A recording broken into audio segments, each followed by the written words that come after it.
할렐루야! 90일 성경 통독 토요반은 평안할지어다. 오늘 9주차까지 영상으로 진행하고요. 다음 주 9월 24일은 현장에서 우리가 만나도록 하겠습니다. 그럼 이제 9주차 전체적인 주요 계획에 대해서 함께 나누도록 하겠습니다. 에스겔은 2차 포로 때 여호와긴 왕과 약 10,000명의 왕실 지도자들과 함께 바벨론으로 끌려갑니다. 끌려간 지 5년 후 하나님은 에스겔에게 4개의 박기 환상을 보여주시면서 바벨론 포로 생활 중에도 임마누엘 해 주실 것을 보여주십니다. 이것은 포로 죽인 이스라엘 백성들에게 너무나 큰 위로가 되는 것이죠. 예루살렘에서는 시드기야 왕이 친애굽 정책을 취하자 예레미야가 바벨론의 3차 침공을 예언합니다. 그 일로 인해 물 웅덩이에 갇힌 예레미야에게 하나님께서 새 언약과 회복을 약속해 주십니다. 그리고 내게 부르짖으라고 촉구해 주십니다. 이제 예루살렘은 하나님께서 경고하신 대로 바벨론에 의해서 비참하고 고통스러운 일을 겪게 됩니다. 이 상황을 모두 목격한 예레미야는 창자가 끊어질 정도로 애통하게 됩니다. 예레미야는 이런 참상 가운데서도 인생으로 고생하게 하심이 본심이 아니라고 하나님의 마음을 백성들에게 전합니다. 이렇게 예루살렘이 멸망할 때 에돔은 형제 나라이면서도요, 도움을 주지 않고 그저 방관해 버립니다. 하나님은 오바댜 선지자를 통해서 이런 에돔을 심판할 것을 선포해 주십니다. 지금은 바벨론의 포로로 있지만 고국으로 돌아갈 백성들에게 새 영을 주실 것과 마른 뼈 같은 백성들에게 생기를 불어넣어 회복시켜 주실 것도 약속해 주십니다. 이미 이사야를 통해 100년 전에 바벨론의 멸망을 예고하신 대로 하나님께서는 고레스를 새로운 왕으로 등극하게 하십니다. 하나님은 백성들에게 고레스 왕으로 인해 두려워하지 말라고 말씀해 주세요. 왜냐하면 고레스는 하나님의 목자로서 백성들을 고국으로 돌아가라고 명령을 내릴 사람이기 때문입니다. 그럼 이번 주 범위 안에 있는 권별 성경을 함께 나누도록 하겠습니다. 먼저 에스겔입니다. 에스겔은 포로로 끌려간 하나님의 백성을 향한 꾸짖음과 회개 촉구, 그리고 깊이 생각해 볼 만한 환상과 희망의 메시지가 기록되어 있습니다. 남유다가 바벨론에게 세 차례의 침공을 받습니다. 그때마다 다수의 포로가 잡혀갔어요. 제사장 가문 출신의 에스겔은 여호와긴 왕과 함께 2차 포로 때 끌려가게 됩니다. 그리고 그곳에서 조국에 남아 있었다면 아마도 제사장 직분을 시작할 나이인 30살에 선지자로 하나님의 부르심을 받게 됩니다. 아마도 에스겔은 어릴 때 요시야 왕의 종교개혁을 경험하고 예레미야와 하박국 선지자의 메시지를 들으며 자랐을 것입니다. 요시야 왕의 노력과 선지자들의 예언에도 불구하고 회개하지 않는 조국을 보면서 또 그 결과로 포로로 잡혀온 자신의 처지를 생각하며 이런 질문을 하지 않을 수가 없었을 거예요. 나라가 망한 우리에게 여전히 소망이 있는가? 에스겔서는 이 질문에 대한 책이라고 볼 수 있습니다. 에스겔서는 전반부는 하나님의 강력한 심판을 주로 예언하고 후반부는 회복의 은혜를 주로 예언을 합니다.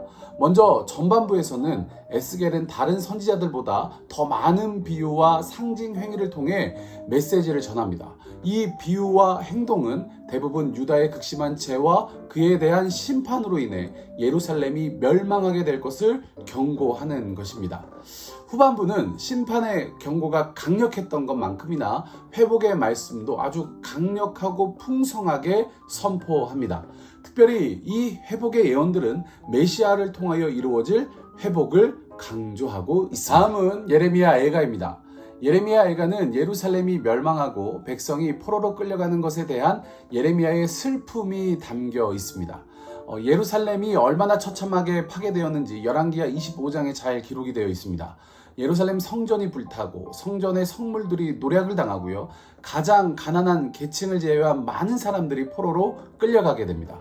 예레미야 애가에서는 이런 엄청난 일을 겪었던 이들의 상황과 반응을 잘 보여주고 있습니다. 세 가지를 살펴보면 첫째, 나라를 잃은 슬픔과 절망이 잘 드러나 있습니다.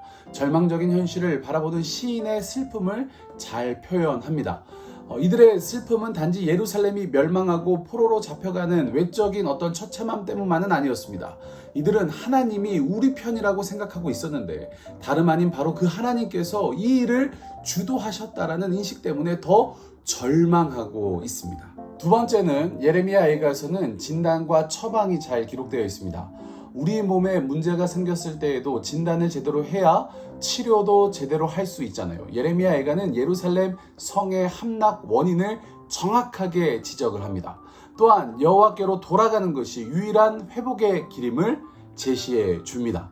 세 번째는 예레미야 애가에서는 회복의 소망도 풍성히 드러나고 있습니다.